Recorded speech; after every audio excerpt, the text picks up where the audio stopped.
तुम्हाला gas cylinder मिळणार नाही जर हे केलं नाही. सध्या गॅस सिलेंडर संदर्भात 3 नवीन नियम लागू झाले आहेत आणि त्यांचं पालन करणं अत्यंत महत्त्वाचं आहे. चला या नियमांची थोडक्यात माहिती घेऊ. गॅस सिलेंडर मिळवण्यासाठी ई-KYC आवश्यक. जर तुम्ही अजूनही ई-KYC केले नसेल तर तत्काळ करा. याशिवाय तुम्हाला पैसे असूनही गॅस सिलेंडर मिळणार नाही.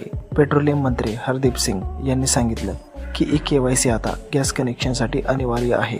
गॅस दरवाढ आणि सरकारी योजना. गॅसच्या दरात वाढ झाली आहे. मात्र महाराष्ट्र सरकारने अन्नपूर्णा योजना जाहीर केली आहे, ज्यामुळे 3 मोफत गॅस सिलेंडर मिळतील.